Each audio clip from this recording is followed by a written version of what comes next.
অর্ধেক রাত হলে আকাশের দরজা কি হয়? খুলে দেওয়া হয়। যে যা চাই তাকে আল্লাহ তা দিয়ে দেন। যে যে বিষয়ে প্রার্থনা করে সেটা আল্লাহ কবুল করেন। যে যে কোনো বিপদে পড়েছে আল্লাহ তাকে উদ্ধার করেন।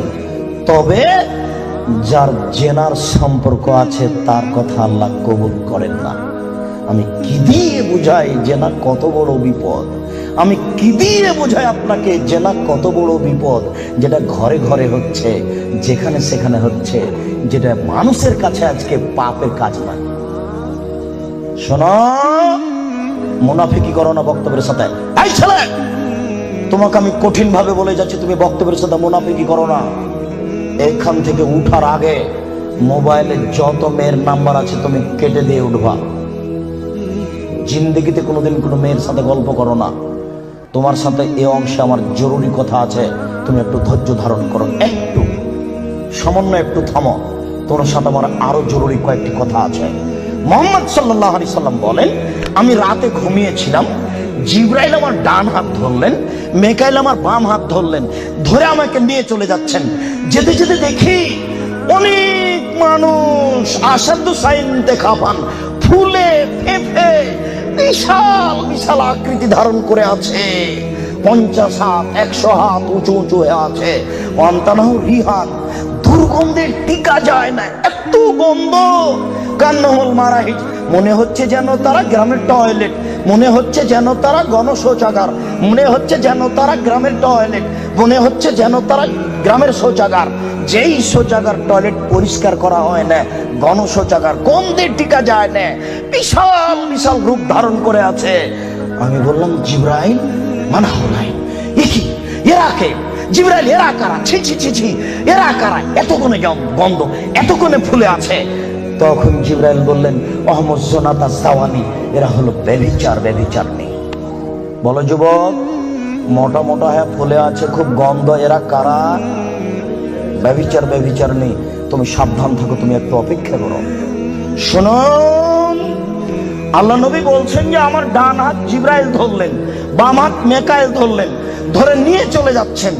যেতে যেতে দেখি একটা গর্ত, চুলার মতো। কোন চুলা?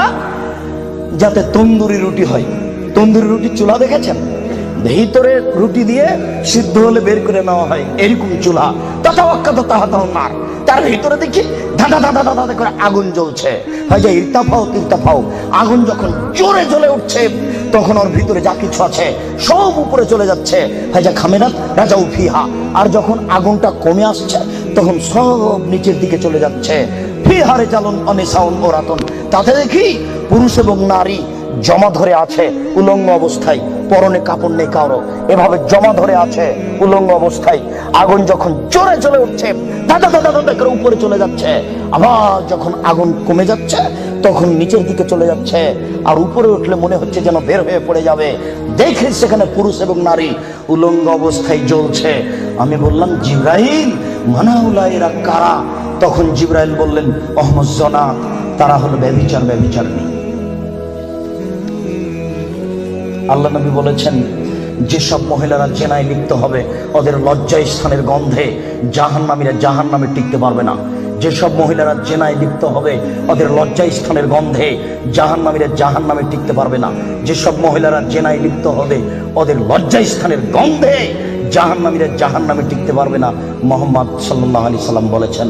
শুনুন সম্মানিত দিনী ভাই, আবু হুরায়রা রাদিয়াল্লাহু তাআলা আনহু বলেন, রাসূল সাল্লাল্লাহু আলাইহি সাল্লাম বলেছেন, আল বিকরু বিল বিকরি জিলদু ওয়া তাগরিবু সানা।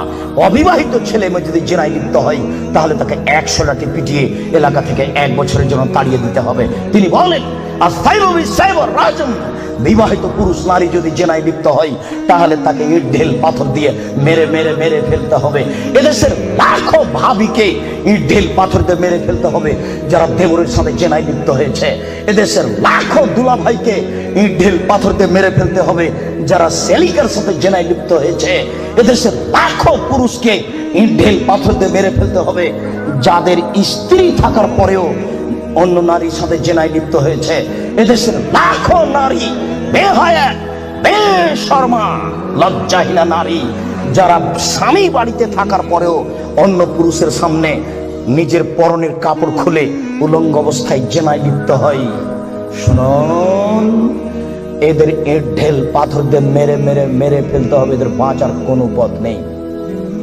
রাসূল সাল্লাল্লাহু আলাইহি সাল্লাম বলেন, 3 শ্রেণীর মানুষকে হত্যা করতে হয়, তবে 2 শ্রেণীর মানুষের বাঁচার পথ আছে। মনে রাখুন, 3 শ্রেণীর মুসলমানকে হত্যা করতে হয়, 2 শ্রেণীর মানুষের বাঁচার পথ আছে, 1 শ্রেণীর মানুষের বাঁচার পথ নেই। এক, কেউ যদি বলে আমি কোরআন মানি না, তাহলে তাকে হত্যা করতে হবে। কেউ যদি বলে গাভীর দুধ হারাম, তাহলে তাকে হত্যা করতে হবে। কেউ যদি বলে মদ হালাল, তাহলে তাকে হত্যা করতে হবে। সরকারের পক্ষ থেকে গলায় ফাঁস দেওয়া হয়েছে, ফাঁস টান। তখন বলছে ভুলে হয়েছে আমার ভুল হয়েছে, আমি কথা ফিরিয়ে নিলাম, তাহলে তাকে আর ফাঁসি দিতে হবে না, নামিয়ে নিতে হবে, বেঁচে গেল। পাপ করেছিল হত্যার যোগ্য। আমি বুঝাতে পারলাম না মনে হয়।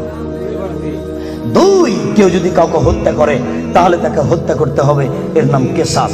এই ছেলে, তোমার দাদার বয়স 90 বছর, তাহাজ্জুদ পড়ে ফজরের টাইমে বের হচ্ছিল, মসজিদে নামাজ পড়তে যাবে।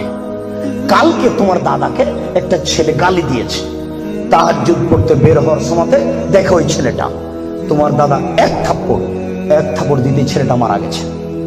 এখন তোমার দাদাকে কেসাস স্বরূপ ফাঁসি দিতে হবে সরকারের পক্ষ থেকে, তবে তোমার দাদার বাঁচার পথ আছে। ওই ছেলেটার বাপ মা যদি বলে আচ্ছা যাক আমাদের ছেলেকে মেরেছে আমরা মারবো না, তাহলে তোমার দাদা বেঁচে গেলেন। কথা কি বুঝাতে পেরেছি? 3, রাজুলুন জানা বাদায় হেসানিন, কেউ যদি বিবাহ করার পরে জেনায় লিপ্ত হয় তাহলে তাকে হত্যা করতে হবে, তার বাঁচার কোনো পথ নেই। কেউ যদি বিবাহ করার পরে জেনায় লিপ্ত হয় তাহলে তাকে হত্যা করতে হবে, তার বাঁচার পথ নেই। একটু জাতের মানুতুন মিন গামে দিয়ে গামের সম্প্রদায়ের একজন মহিলা আসলো আল্লাহ রাসূলের দরবারে, এসে বলছে তাহিরনি ইয়া রাসূলুল্লাহ, হে আল্লাহ রাসূল আপনি আমাকে পবিত্র করুন। তখন আল্লাহ রাসূল বললেন ইরজি, বাড়ি তুমি ফিরে যাও, আস্তাগফিরুল্লাহ, আল্লাহর নিকটে ক্ষমা চাও, ও তুমি ইলাইহি, তুমি তওবা করো, তোমার পাপ ক্ষমা হয়ে যাবে। তখন মহিলাটি বলছে তুরাদ্দাদুনি কামা রাদ্দাত মাইজ ইবনে মালিক, আপনি মাইজ ইবনে মালিকের বিচার না করে বারবার ফিরিয়ে দিয়েছিলেন, আপনি কি আমাকে সেইভাবে ফিরিয়ে দিতে চাচ্ছেন? আমার পেট উঁচু হয়েছে, অবৈধ সন্তানে আমার পেটে অবৈধ সন্তান রয়েছে, দয়া করে আপনি আমাকে ফিরিয়ে দিন না, আমার বিচার করে দেন। তখন আল্লাহ রাসূল বললেন আচ্ছা ঠিক আছে, ইরজিই হাত্তা তালিদি, তুমি বাড়ি চলে যাও, যেদিন তোমার বাচ্চা হবে সেদিন আসিও, বিচার করে দেব। মহিলা বাড়ি চলে গেল, বাচ্চা সবে মাত্র প্রসব হয়েছে। মুসলিম গ্রন্থে এসেছে ওই বাচ্চাটাকে ন্যাকড়ার মধ্যে জড়িয়েছে, প্রসব হওয়া মাত্র জড়িয়ে নিয়ে এসে আল্লাহ রাসূলের দরবারে এসে বলছে আল্লাহ রাসূল এই দেখেন বাচ্চা প্রসব হয়েছে, বিচার করে দেন। আল্লাহ রাসূল মাথাটা নিচু করে বলছেন ইরজি, বাড়ি চলে যাও, ফারজি হে, বাচ্চাকে দুধ খাওয়াও, হাসতে থাকতে মেহে, যেদিন বাচ্চা দুধ ছেড়ে দিবে সেদিন আসিও, বিচার করে দেব। মহিলা চলে গেল, বাচ্চাকে 2 বছর দুধ পান করালো। 2 বছর পরে মহিলা বিচারালয়ে উপস্থিত, অফিয়াদেহি কেসরাত খুমসিন, এমত অবস্থায় বাচ্চার হাতে এক টুকরা রুটি রয়েছে। এই রুটি প্রমাণ করে বাচ্চা খাদ্য খেতে পারে। ওয়াসাদাহু বেয়াদি রাজুলিন মিনাল মুসলিমিনা, আল্লাহ রাসূল ওই ছেলেটাকে একজন মুসলমানের হাতে সমর্পণ করলেন, বললেন যাও তুমি এই ছেলেটাকে লালন পালন করো। তিনি বললেন স্বামী সাথী এই যাবো বিহা, তোমরা একে মাঠে নিয়ে যাও, এই মহিলাকে মাঠে নিয়ে যাও, আফিরুল্লাহ সাতরেহা, মাঠে নিয়ে গিয়ে গর্ত খুঁড়ে বুক পর্যন্ত পুঁতে দাও, ফারজেমুহা, এরপরে তোমাকে তাকে ইট ঢেল পাথর দিয়ে মেরে মেরে মেরে ফেলো। সাহাবীগণ বলেন আমরা তাকে মাঠে নিয়ে গেলাম, মাঠে নিয়ে গিয়ে গর্ত খুঁড়ে বুক পর্যন্ত মাটিতে পুঁতে দিলাম, এরপরে চতুর্দিক থেকে ইট ঢেল পাথর মারতে লাগলাম। খালিদ বিন ওয়ালিদ বলেন একটা পাথর আমি নিয়ে তার মুখের উপরে মারলাম, ফাতারা জাহাদাম আলা ওয়াজহি খালিদ, পাথরটা মুখে লেগে মুখ ফেটে রক্ত ছিটে খালিদের গায়ে লাগলো। খালিদ গালি দিয়ে বসলেন ছি ছি, একজন জেনাকারিনী মহিলার গায়ের রক্ত আমার গায়ে লাগলো, এরকম কিছু হবে? আল্লাহ রাসূল বললেন মালে রে খালিদ তুমি গালি দিও না, লাগা তাওবাতা লাউ তাওয়া সায়মানসিন লা গফিরা লাহু। এই মহিলা আল্লাহর দরবারে এত ক্ষমা ভিক্ষা চেয়েছে, এই মহিলা আল্লাহর দরবারে এত কান্নাকাটি করেছে, পৃথিবীর বড় থেকে বড় পাপী যদি এইভাবে কান্নাকাটি করে তাহলে তার পাপ ক্ষমা হয়ে যাবে। খালিদ তুমি একে গালি দিও না, দুঃখিত আপনাকে আমি কি দিয়ে বুঝাই? পৃথিবীর সবচেয়ে বড় পাওয়ারফুল মানুষ হচ্ছেন মুহাম্মদ সাল্লাল্লাহু আলাইহি সাল্লাম। পৃথিবীর ইতিহাসে এত বড় পাওয়ারফুল মানুষ কেউ জন্ম নেয়নি, কিয়ামত পর্যন্ত কেউ নিবে না। জান্নাতের গেটে বড় অক্ষরে লেখা আছে, সর্বপ্রথমে যিনি জান্নাতে প্রবেশ করবেন তিনি হলেন মুহাম্মদ সাল্লাল্লাহু আলাইহি সাল্লাম। জান্নাতের ভিতরে একটা ঘর আছে, সেই ঘরের ভিতর দিকে একজন ফেরেশতাকে দাঁড় করে রাখা হয়েছে, এখনো উপস্থিত। তাকে বলা হয়েছে, কেউ যদি বাহির থেকে এসে ঠক ঠক করে শব্দ দেয়, কে যদি বাহির থেকে বলে মুহাম্মদ, তাহলে এই দরজা খুলে দিও। এই ঘর মুহাম্মদ ছাড়া কারোর জন্য খোলা হবে না। আপনার আমি কি দিয়ে বুঝাই মুহাম্মদ সাল্লাল্লাহু আলাইহি সাল্লাম কত বড় পাওয়ারফুল মানুষ। বিচারের মাঠে ইব্রাহিম আলাইহিস সালাম বলবেন, কাদ গাজিবা আলাইয়া রাব্বি, আমার প্রতিপালক আমার উপরে রাগ করেছেন। মা গাজিবা মিন কাবলা বাদ, আমার প্রতিপালক এরকম রাগ পূর্বেও কোনোদিন করেননি, ভবিষ্যতেও কোনোদিন করবেন না। নাফসি নাফসি, আমার যে কি হয় তা আমি নিজেই বুঝি না। এইভাবে চিল্লাচিল্লি করবেন ইব্রাহিম আলাইহিস সালাম। আপনার হুজুরের কি হবে, পীর সাহেবের, আপনাকে আমি কি দিয়ে বুঝাই? শুনুন, ওই সময়তে মুহাম্মদ সাল্লাল্লাহু আলাইহি সাল্লাম সিজদায় পড়বেন, তখন আল্লাহ বলবেন, এই ফারাসাক সালতুতা পাসফাতু সাফা, মুহাম্মদ মাথা উঠান, বলেন, যা বলবেন তাই মেনে নিব, যেই কথা বলবেন আমি সে কথা গ্রহণ করব।